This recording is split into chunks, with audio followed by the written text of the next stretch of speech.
Queridos amigos, que Jesus nos abençoe, nos dê sua paz, que Deus os abençoe, os reconforte, os ilumine. De minha parte, muitos votos de paz a todos. Mais um capítulo do livro da Esperança, do Espírito Emmanuel, pela psicografia bendita de Francisco Cândido Xavier.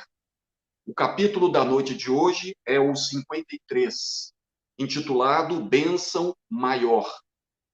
Ele irá nos apresentar, primeiramente, o pensamento bíblico exarado por Jesus em Mateus, capítulo 13, versículo 16.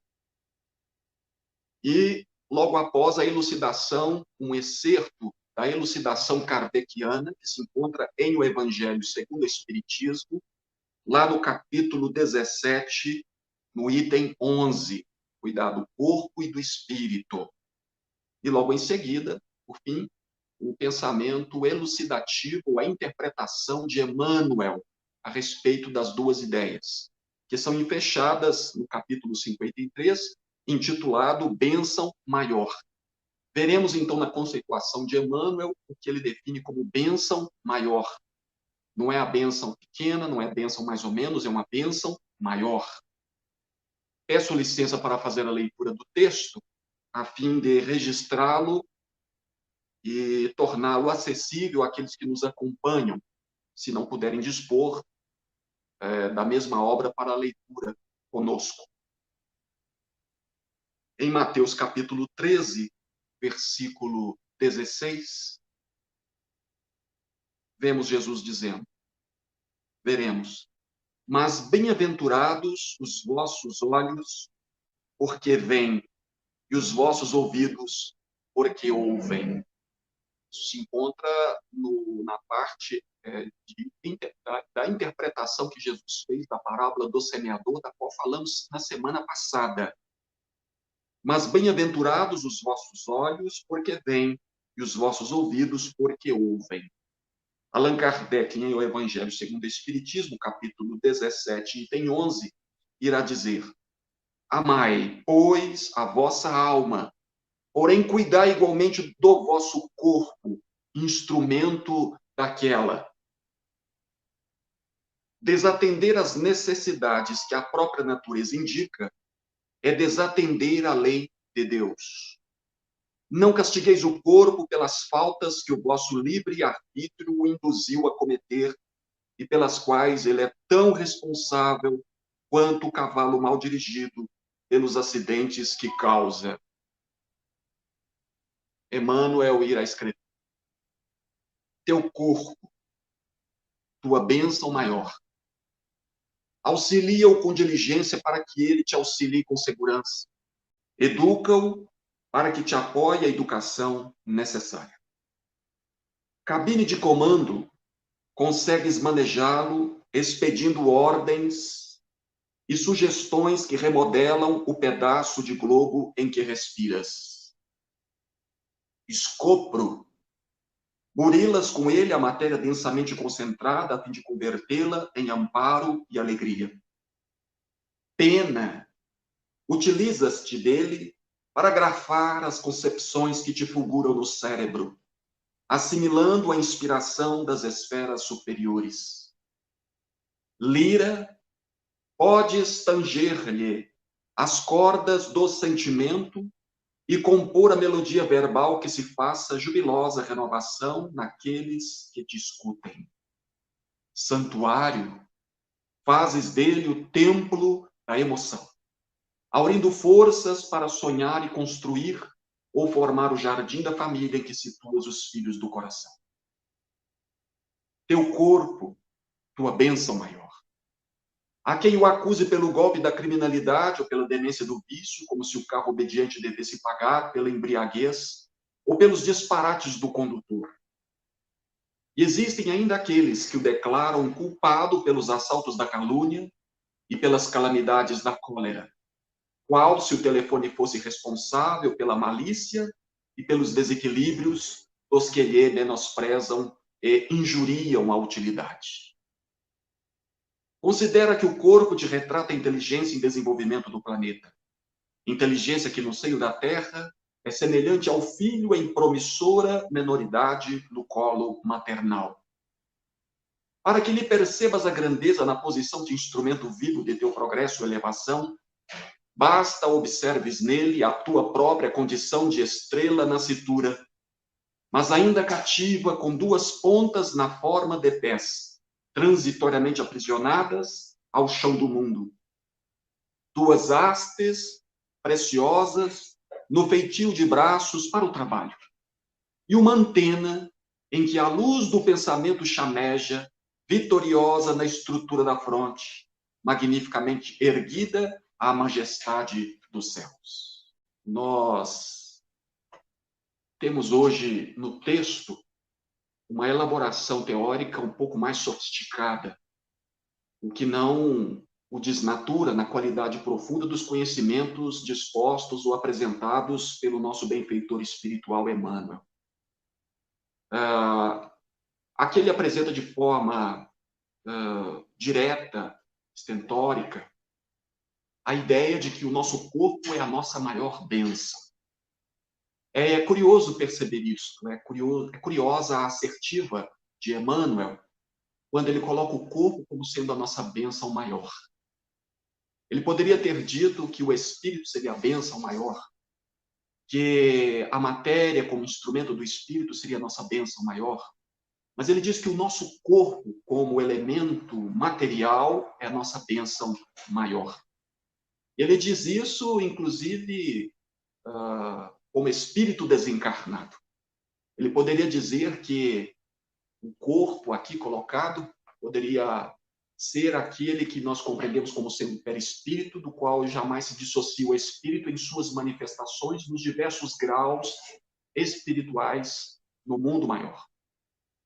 Mas como espírito eterno e como profundo conhecedor das experiências reencarnatórias, ele nos apresenta o corpo como sendo uma bênção maior.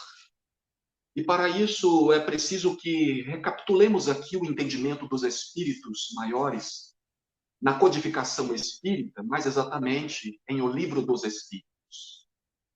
Vamos encontrar, por exemplo, a pergunta de Kardec aos desencarnados a respeito da importância da reencarnação, do seu objetivo. E os espíritos irão dizer que a reencarnação é imposta ao espírito para lhe servir de instrumento para fazê-lo chegar à perfeição. Que para uns é prova, para outros missão.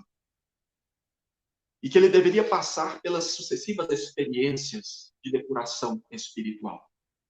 E ele vai dizer mais que a reencarnação tem também como objetivo, ou a encarnação, melhor dizendo, tem como objetivo colocar o espírito na posição necessária que ele deve ocupar na obra da criação. A partir daí, passamos a entender que, de fato, a reencarnação é um instrumento de evolução. E todos nós o dizemos automaticamente. Mas nem sempre nos recordamos que a reencarnação é também um instrumento através do qual Deus nos coloca na sua grande obra, a obra da criação, que é todo o universo, na posição tal que devemos ocupar para desempenhar a nossa tarefa, o nosso atributo, a nossa função, ou até mesmo a nossa missão, no sentido mais amplo, no sentido específico da palavra, melhor dizendo. De modo que a reencarnação se operacionaliza nos mundos que não chegaram ainda à perfeição, através dos corpos materiais que servem de instrumento de manifestação da inteligência espiritual. Mas esse corpo, por sua vez, só é possível graças à estrutura intermediária do psicossoma ou do perispírito, que, por sua vez, retrata, que é o seu turno, retrata as manifestações e as conquistas espirituais do próprio espírito, do princípio inteligente. O espírito, então, como princípio inteligente, voejaria pelos caminhos da reencarnação, transitando desde as etapas inferiores até atingir a perfeição, através de corpos que se sucederiam através das reencarnações sucessivas. Nós temos nos corpos materiais os instrumentos adequados à manifestação da inteligência espiritual. Mas esse mergulho do espírito na matéria propriamente dita. Serve também para a intelectualização da matéria, que se aperfeiçoa sob o influxo da inteligência, mas também serve de instrumento à evolução do próprio espírito, que se coloca na posição adequada na obra da criação para realizar a tarefa que lhe compete perante a vida eterna. São etapas que se sucedem e que se impõem como oportunidades de progresso. Não se trata de um direito nem de uma obrigação. São oportunidades concedidas pela divina providência, impondo como sina de todo o espírito, de todo o princípio inteligente, a perfeição, que é o ápice do seu desenvolvimento, do acrisolamento e do aperfeiçoamento do ser. Que nessa condição haverá de ocupar um campo mais amplo de atuação, de incidência espiritual, fazendo-se ainda mais útil, mais perfeito, mais eficaz nas influências que ele exerce sobre a matéria e sobre todas as criaturas da natureza.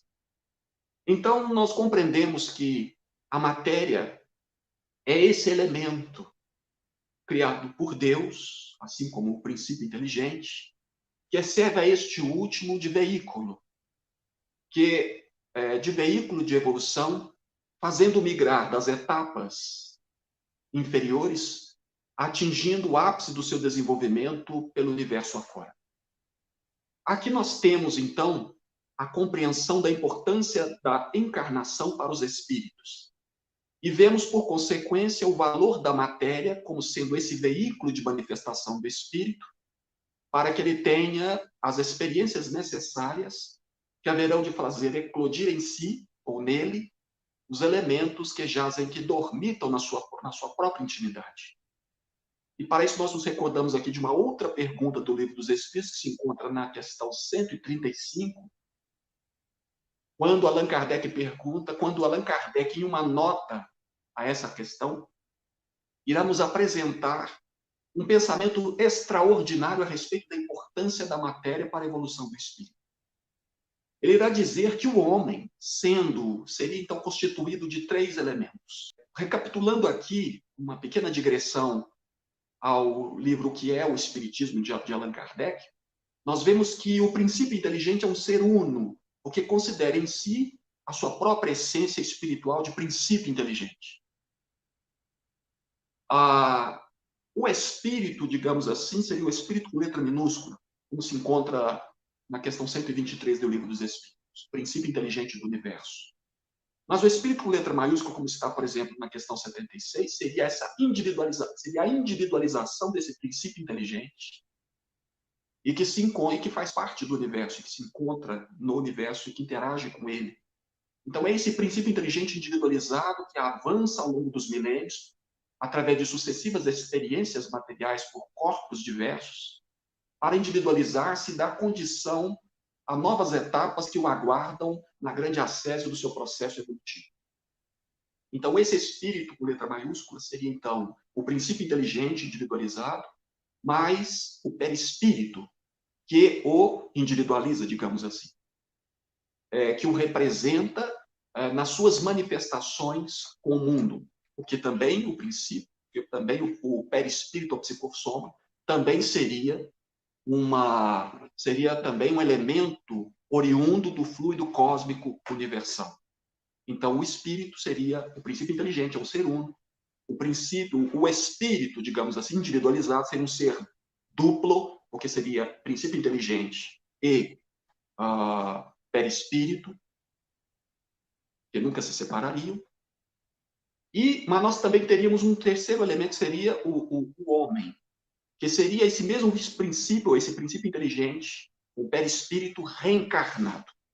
Então, nós teríamos um elemento aí muito importante a ser considerado, que constituiria aquilo que Kardec chama de homem. O homem seria o espírito encarnado. Seria a alma, numa terminologia técnica mais adequada, conforme se encontra em O Livro dos Espíritos, na pergunta 134. O homem seria o espírito encarnado. Seria o princípio inteligente, o psicossoma, o perispírito, e também o corpo físico.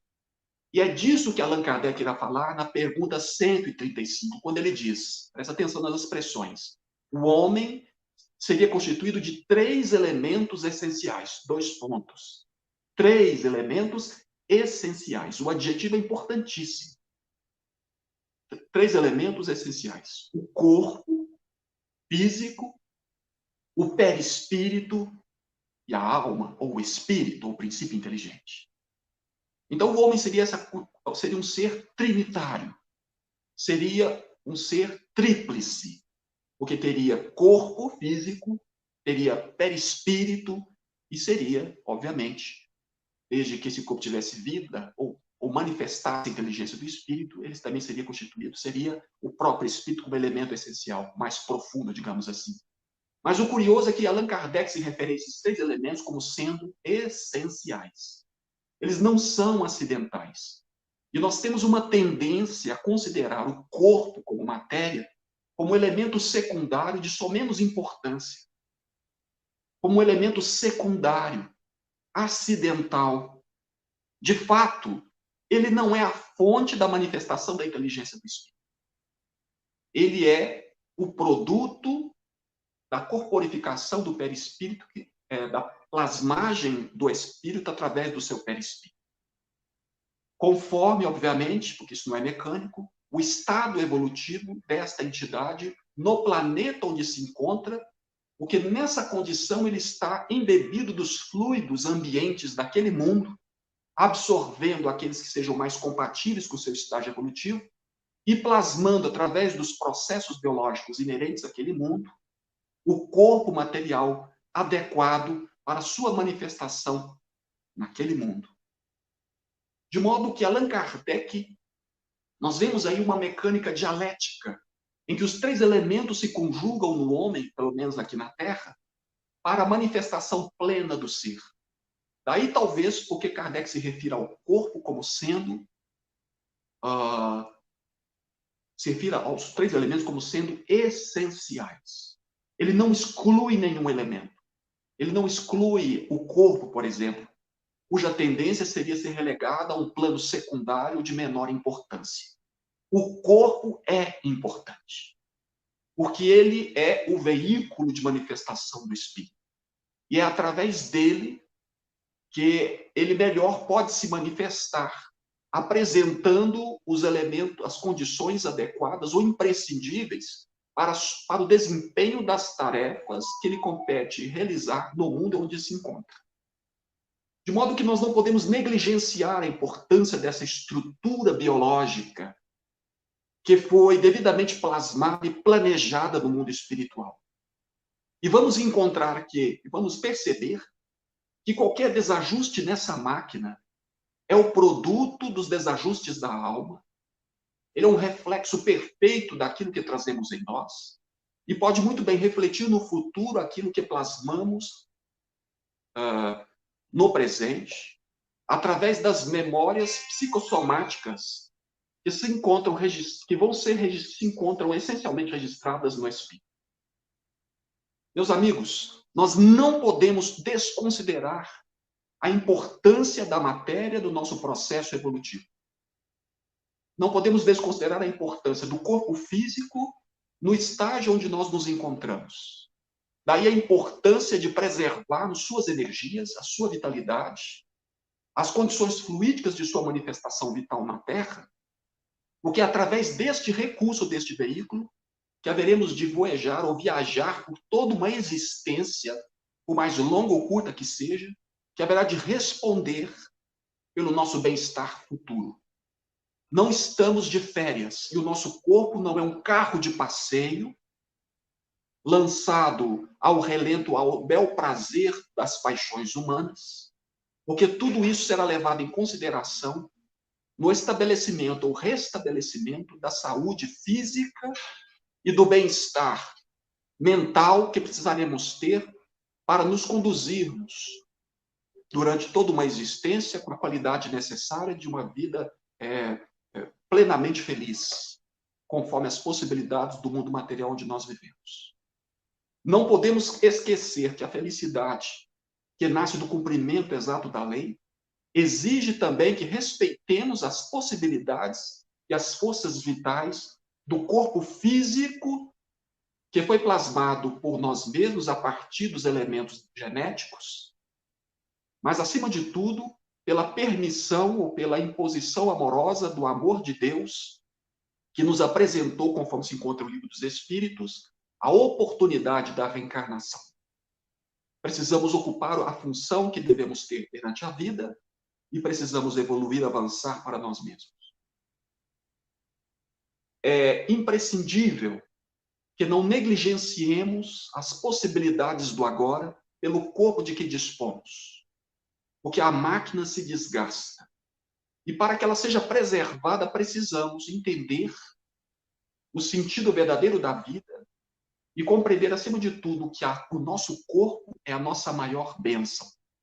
Porque é essa estrutura material que caminha junto com o espírito que nos acompanha até o processo, até o nível adequado em que não precisaremos mais da matéria, atingindo os páramos superiores do nosso aperfeiçoamento espiritual, para ocuparmos a condição de bem-aventurados. Mas até lá, precisaremos viajar, voejar pela matéria, para atingirmos o ápice da nossa evolução espiritual. E mesmo depois de atingirmos a perfeição, que não é absoluta, haveremos de buscar aqueles que ainda não chegaram a este patamar, através da matéria, que ainda será o recurso indispensável para a manifestação das ideias sublimes que haverão de iluminar as mentes que ainda se encontram presas aos automatismos biológicos do corpo físico. Mesmo os espíritos redimidos e aperfeiçoados precisarão um dia voltar, como aconteceu com o próprio Jesus em nosso planeta, que encarnou-se nele em tarefa de missão e precisou ter um corpo físico. Se você acha que Jesus não precisaria ter vindo, ele veio, esteve conosco, renunciou às regiões iluminadas do mundo maior, das regiões, dos reinos superiores onde ele se encontrava, para estar conosco. E para que se corporificasse, dando objetividade aos seus ensinos, tornando-se visível, perceptível, sensível às nossas percepções embrutecidas, do orgulho e do egoísmo, assumiu um corpo débil, frágil, obviamente aperfeiçoado nos melhores recursos dos fluidos espirituais do nosso planeta, mas ainda assim frágil, que se feriu, que sangrou, que apresentou todas as características da sua corruptibilidade, mas que foi usado na plenitude das suas possibilidades para o desempenho de uma tarefa que demandou apenas 3 anos a fim de que se tornasse inesquecível para as memórias materiais do nosso planeta. Ao ponto mesmo, foi através do seu corpo que ele se tornou inesquecível para a história, dividindo-a em 2 momentos, antes de Cristo e depois de Cristo. E ainda assim não se tornou conhecido porque, a despeito de toda a sua grandeza naquele corpo falível, mas abençoado, não pôde ser admitido, ou registrado, ou consignado nas páginas indeléveis da história, porque não vimos nele, naquela condição de humanidade, o nosso próprio Redentor espiritual. Mas ele se fez carne entre nós. De modo que, mesmo os grandes espíritos, mesmo os espíritos redimidos, aperfeiçoados, precisaram ter um corpo, precisaram, ou vão precisar, da matéria em determinado momento da sua existência para darem cumprimento aos desígnios de Deus através das infinitas missões que haverão de ter em todo o universo. Mas para chegarmos até lá, precisamos cuidar desse complexo de células, que também são princípios inteligentes, pululando em nossa organização física, e que veem em nossa consciência, que as coordena, o seu próprio Cristo. O nosso corpo é, de fato, essa estrutura bioquímica composta por trilhões e trilhões, aproximadamente 60 trilhões, de princípios inteligentes manifestos por meios de animálculos chamados por André Luiz de células, né? O André Luiz chama de animálculos, que nós conhecemos como células. São princípios inteligentes agregados aos nossos sistemas orgânicos e que se encontram submetidos ao comando da nossa consciência, que de fato exerce para elas a condição de um verdadeiro coordenador, de um verdadeiro Cristo do nosso cosmo ou do nosso orbe orgânico. O nosso planeta também precisaria. James Lovelock, por exemplo, percebe que a Terra também seria um organismo conjunto, no qual faríamos parte como seres humanos. De modo que há uma coordenação de funções entre os seres.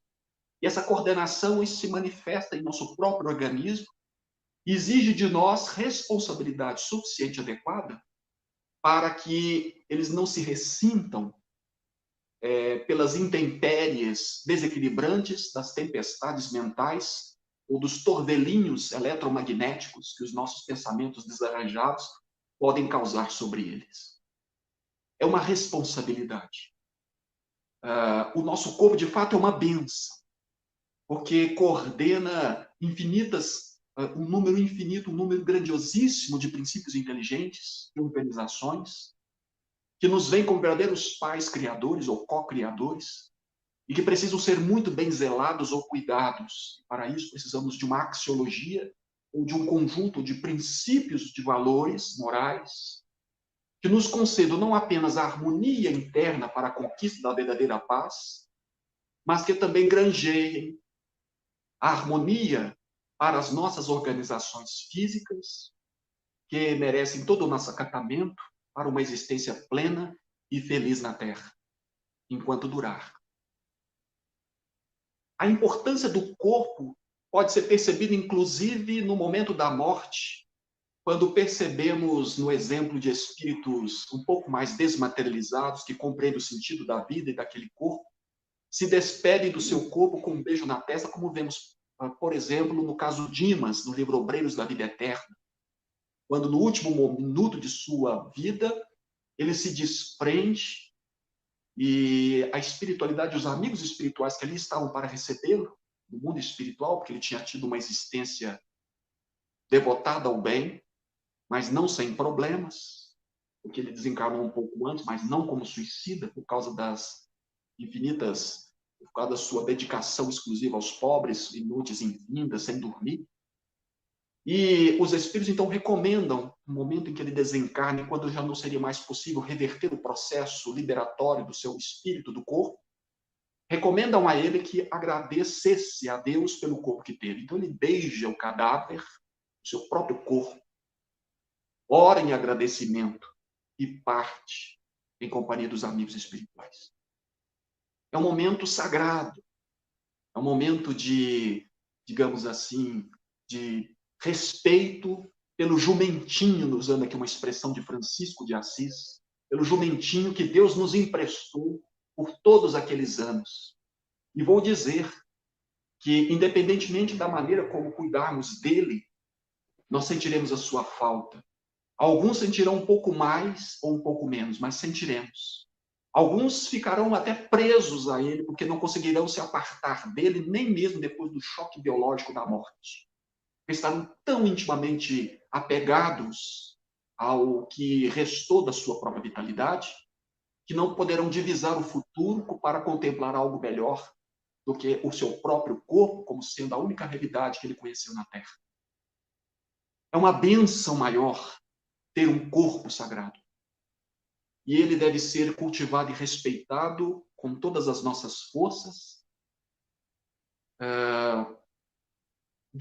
E devemos ainda considerar o valor da vida de que ele nos apresenta como oportunidade de Deus, como oportunidade sagrada de Deus às suas criaturas, para que não o aviltemos com as práticas criminosas dos atos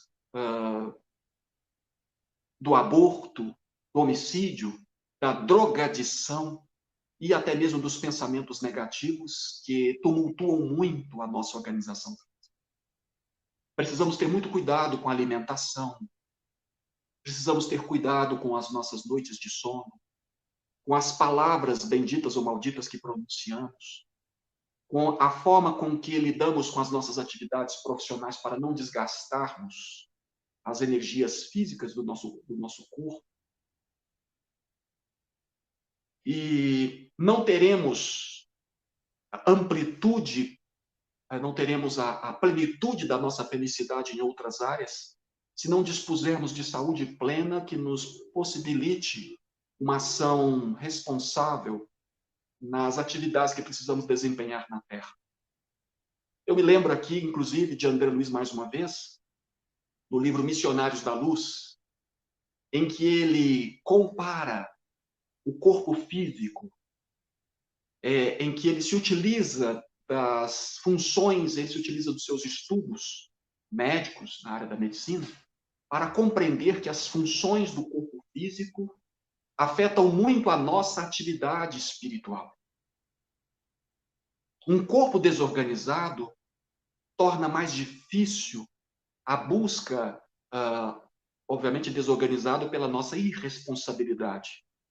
Torna um pouco mais difícil, também mais proveitosa, a nossa busca espiritual. Porque nos casos de expiação em que os organismos se apresentam com as problemáticas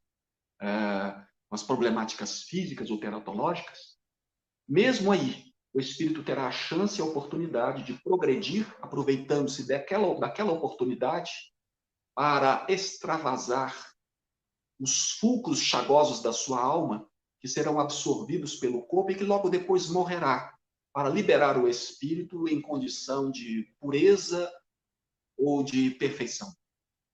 Mesmo o corpo defeituoso, doente, é bênção sagrada concedida ao homem para fazê-lo avançar pela oportunidade que ele tem de dar testemunho das dores que experimenta para liberar-se das enfermidades que encontram fulcro na sua alma e atingir um novo nível de compreensão da vida, zerando, digamos assim, o balanço espiritual dos seus débitos kármicos. O corpo, até nisso, é uma bênção, porque até mesmo quando doente, ele, digamos assim, ele absorve, ele é um instrumento de absorção das nossas enfermidades espirituais. Se nós não temos consciência, não temos lembranças de nossas vidas passadas, eu garanto que os nossos corpos físicos têm. Porque exatamente nas características mais ou menos aperfeiçoadas da sua morfologia ou da sua fisiologia, vamos encontrar o reflexo do nosso passado mais ou menos feliz. Será na enfermidade, nas más formações orgânicas, que temos o reflexo, a lembrança daquilo que ficou pendente no passado e que precisa ser muito bem resolvido agora. Vejam que até nisso podemos, digamos assim, acessar os domínios espirituais mais profundos do nosso destino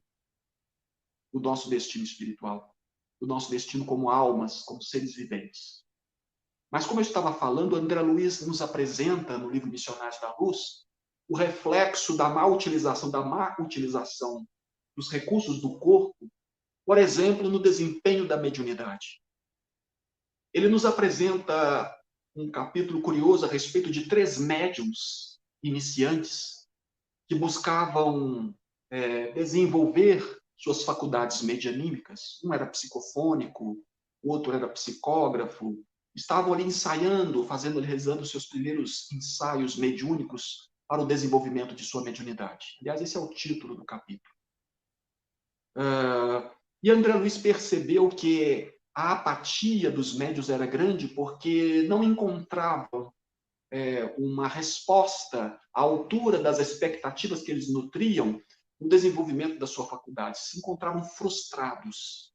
Mas ainda assim, André Luiz afirmava, o instrutor Alexandre afirmava a André Luiz que aquela bênção era imprescindível para o aprendizado, para o desenvolvimento dos valores, para a fixação dos princípios morais da doutrina que eles esposavam e também para a libertação ou cura dos processos obsessivos que eles enfrentavam no campo do vampirismo.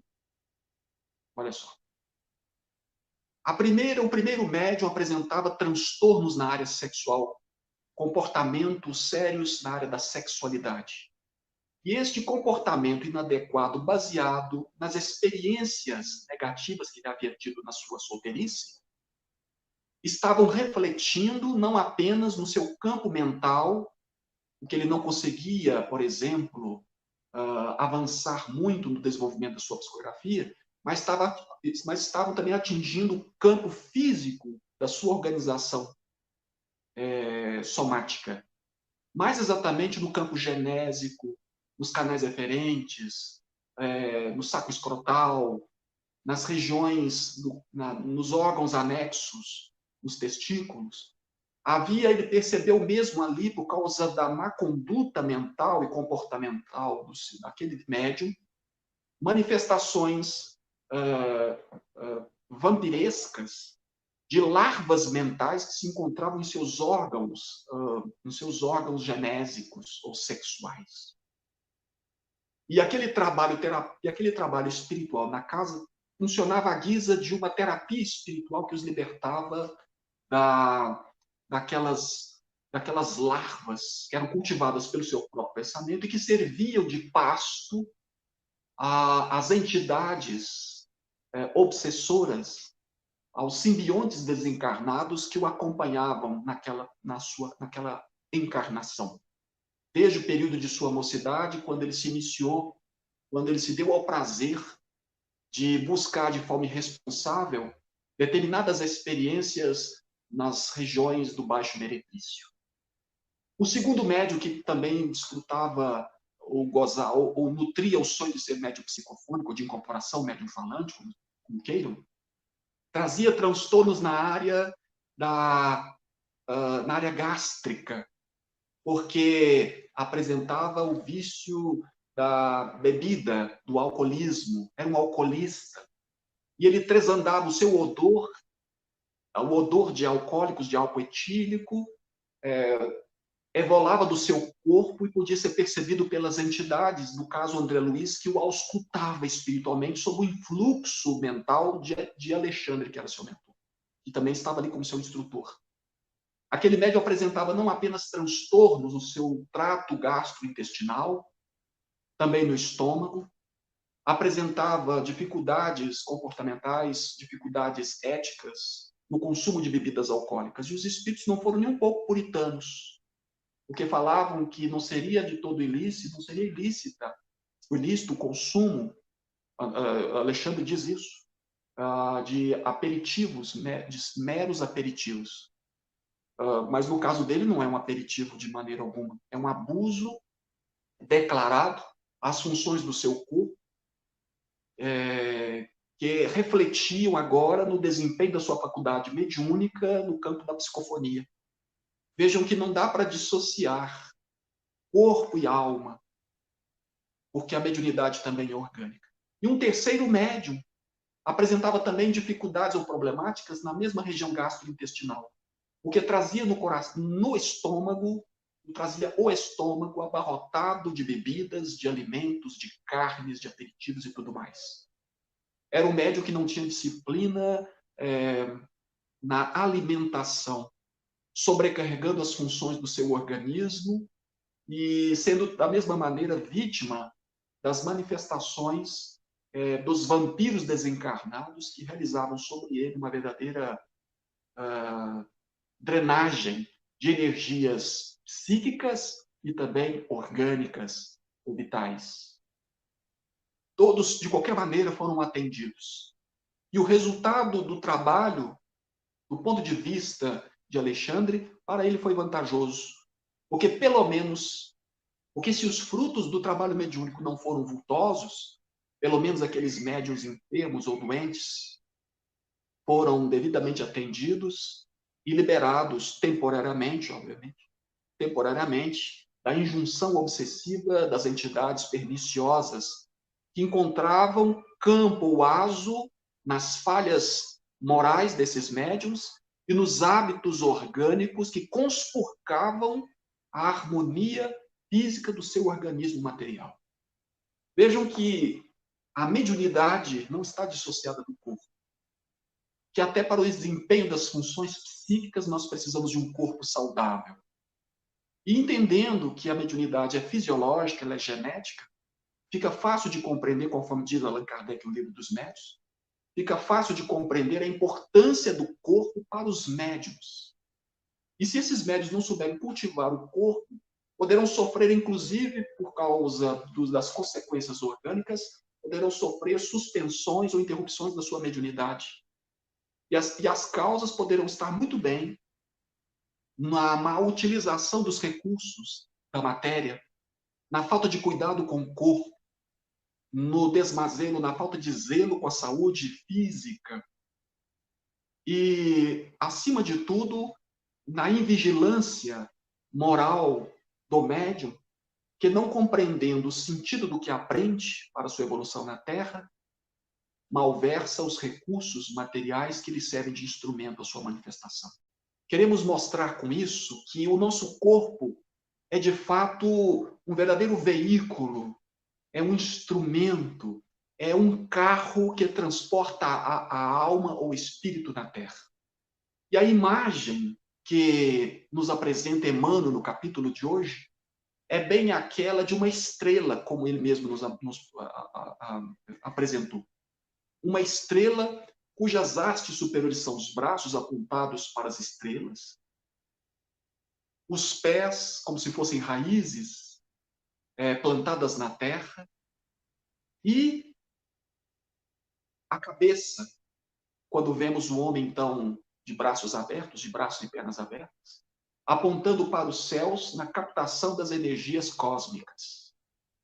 E o homem mergulhado, então, nesse oceano de forças mentais e espirituais, mergulhado ou embebido nesse diagrama de forças eletromagnéticas, captando as energias telúricas da deusa Gaia, que é a nossa Terra, captando também as forças dos céus pelos braços e pelo seu encéfalo. É uma imagem belíssima, e essa imagem é bem a de uma estrela que, não dispondo ainda da possibilidade de estar no infinito, encontra-se parafusada na Terra, mas ainda assim voltada, buscando o equilíbrio da transcendência. O nosso corpo é um corpo mediúnico, podemos assim dizer, porque ele, ao mesmo tempo, ele reflete as forças do alto pela captação das energias sublimes, das forças celestes ou transcendentes, no campo das ideias, mas ele também é um instrumento de captação das energias telúricas, das forças mais densas da deusa Gaia. Porque ele também está sujeito às intempéries, aos diagramas das forças cósmicas, das forças eletromagnéticas que circulam pelo nosso planeta. Ele é, ao mesmo tempo, um instrumento de comunicação com o mundo, mas é também um escafandro protetor da nossa essência, para que não fiquemos totalmente expostos às energias mais densas e mais complexas do nosso planeta. De modo que precisamos ter equilíbrio, porque, vivendo na Terra, podemos absorver as forças telúricas do mundo, que são energias densas, das quais temos necessidade para a manifestação do espírito, materialmente falando. Mas nós não podemos perder de vista a transcendência das ideias superiores do espírito. E o corpo também nos favorece isso. Pela mente, captamos as forças celestes, mas também metabolizamos as energias da Terra. Mas essas mesmas energias, captadas pela mente, pelo cérebro, como estrutura material da mente, que é o espírito, precisam também de transformadores que ainda se encontram em nosso corpo na forma de complexos ou de centros de força, que haverão de transformar estas mesmas energias, distribuindo-as por toda a nossa organização física. Nós somos, de fato, uma estrela que não está colocada no céu porque ainda não atingimos a perfeição, mas que também não está parafusada à terra, porque, vez ou outra, ela busca a transcendência, ela busca a espiritualidade. E a espiritualidade é esse pano de fundo que dá ao homem, ainda na carne, coerência a todas as suas sensações. E é o corpo que é o instrumento imediato para o diagnóstico das necessidades mais profundas que temos na atual reencarnação.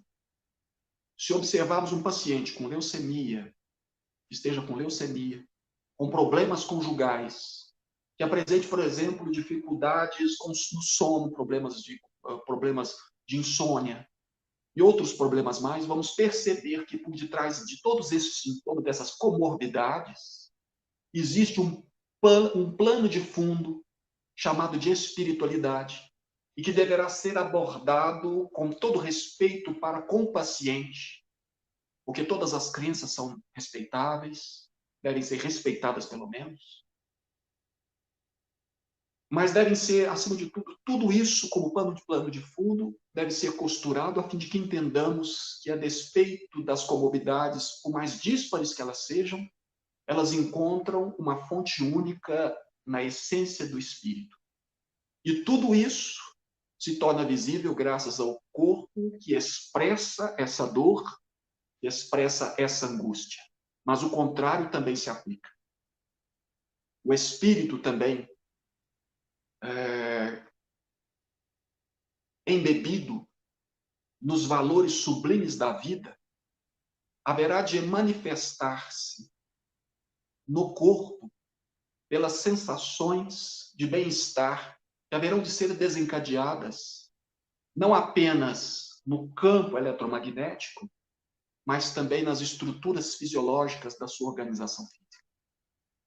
Pelos hormônios que secreta, pela sensação de bem-estar de que desfruta, de harmonia e de paz, que deverão ser os valores axiológicos da vida para que tenhamos uma vida plena, ainda que temporariamente doentes, mas compreendendo sempre como espíritos, passando por esta experiência, estaríamos nos redimindo e aproveitando a ensancha para entender aquilo que seja imprescindível para o nosso progresso e para a nossa evolução, a fim de não cairmos nunca mais na mesma circunstância.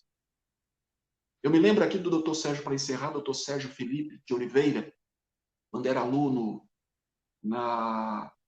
era aluno de medicina, no curso de medicina em São Paulo, na USP, e ele estava fazendo residência em um hospital, e ele entrou numa sala, ele entrou em um quarto, onde havia uma jovem muito doente, porque havia tido câncer na garganta e no estômago. E a situação dele está muito difícil, porque ela had passado pela cirurgia e a cicatriz da cirurgia não cicatrizava de jeito nenhum. E ele estava já agastado com aquela situação, porque ele fazia os curativos naquela jovem, fazia os atendimentos, mas ela não melhorava. E era uma situação constrangedora, porque, por causa da enfermidade, as fezes subiam para a boca. E quando ela sorria, as fezes apareciam entre dentes. E era uma menina de 20 e poucos anos, uma criança, jovem, bonita, mas condenada à morte porque não sobreviveria daquele jeito. E ele, então, resolveu assumir uma postura, digamos assim, de indiferença para não sofrer tanto.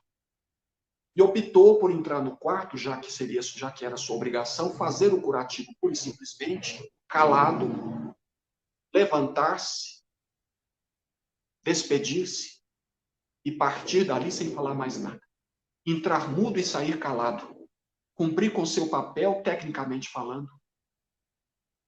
E assim ele fez. Entrou no quarto para fazer o curativo e com a ideia fixa. Não vou dizer nada para não constrangir, porque não tem jeito. E quando ele a tocava em silêncio, ela percebeu o seu mutismo e, sorrindo com fezes entre os dentes, mas um sorriso puro que vinha da alma, da sua alma pura, ela simplesmente olhou para ele e disse: doutor, olá, e sorriu. E deu um sorriso de alegria. E ele percebeu, ele ficou constrangido, porque a intenção dele não era constranger. A intenção dele seria de entrar, fazer o seu trabalho e sair, porque não tinha jeito. Mas ele percebeu no sorriso daquela jovem a importância do trabalho que ele realizava pela a valorização do ser humano, através da valorização do ser humano na pessoa do paciente. O que haveria de criar uma empatia entre ambos, entre os dois, o que surtiria, obviamente, num resultado muito melhor. Mas muito mais do que isso, ele percebeu no sorriso daquela jovem em situação terminal uma alegria tamanha que lhe deu a convicção médica e científica e técnica de que, apesar do seu corpo estar carcomido pelo câncer, sua alma já estava totalmente curada. Apenas o corpo estava doente. E logo mais morreria para libertar a alma das mazelas ou das enfermidades morais que induziram pela genética e pelas leis de causa e efeito aquele estado de calamidade orgânica em que ela se encontrava. Meus amigos, o corpo doente ou sadio sempre será uma bênção maior e precisará ser valorizado para que nos valorizemos na busca do papel essencial da vida, que é o da nossa educação. Vamos educá-lo para que nos eduquemos. Desejo a todos saúde, plenitude, felicidade e conquistas reais em todos os campos da vida, na carne, no corpo físico ou fora dele. Que Deus nos abençoe. O nosso muito obrigado a todos. O meu agradecimento aos amigos que nos acompanharam. Eu não posso vê-los, mas agradeço de qualquer maneira.